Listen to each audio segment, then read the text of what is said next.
A first alert weather day is in place because we're expecting impactful cold. We have the EMEPA camera up and it's definitely showing some really low numbers right now for Meridian. It's 34 degrees, and when you factor in the wind, that is roughly about 10 to 15 miles per hour. This is really the theme across the area. It's making it feel like it's about the mid-20s when that wind is factored in. So it's a check of the feels like temperatures, the wind chill values elsewhere. We're looking at it feeling like it's about 23 in Decatur. It feels like it's about 29 for Butler, 23 for Heidelberg at this hour, and it feels like it's 22 in DeKalb. Again, the feels like temperature. So if you're stepping out going forward, it's only going to feel colder as we go through time. Here's a check of our first alert radar. Pretty quiet across the south.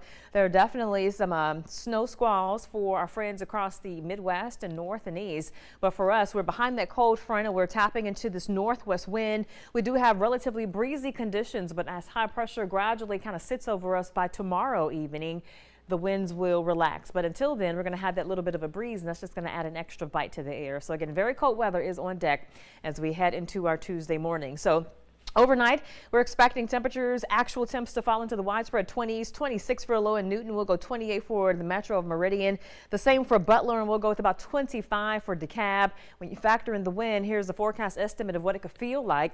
And again, we're expecting the potential for temperatures in terms of feels like temperatures to drop into the teens and low 20s across the area. So these are the numbers that you want to dress for tomorrow morning. It's very important that you dress in layers if you're going to be out early.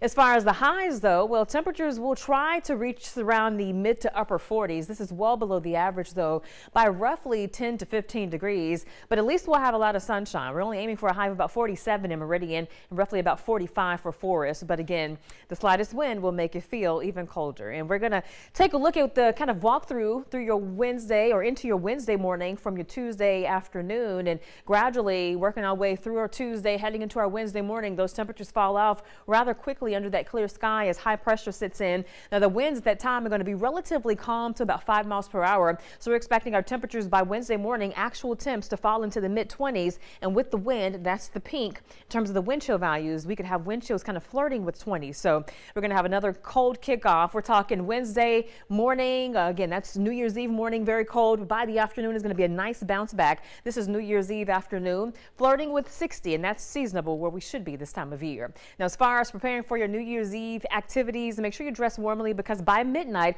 as we ring in the new year, we're already going to be in the upper 30s. The winds will be relatively light, though, but again, definitely worthy of dressing in some warm gear. And then by New Year's Day afternoon, we're going to be back in the 60s, and you'll see that coming up with the 10-day forecast at 10. Our next chance of rain, though, won't be until later in the week, more so Friday heading into the weekend. So this will be our first opportunity for rain for 2026. We're going to have a broad area of low pressure that will cross the area, and it's going to bring us a chance for some scattered showers and maybe some rumbles of thunder. But again, that's not till the end of the week. So here's that 10-day forecast at 10. Again, first alert, we're expecting impactful cold weather as we head into our Tuesday morning, and then the same deal for our Wednesday morning. And even Thursday morning, which is New Year's Day, it's going to be cold, but not as cold. And then from that point, again, we'll be in the 60s for New Year's Day afternoon, and then we're going to keep it pretty comfortable for the most part going forward, especially for the first weekend of the new year. And then as we work our way into that next week, still nothing drastic in terms of any big shifts in our temps. So once we make it past the next few days, I think our temperatures will kind of level off a bit. I was about to say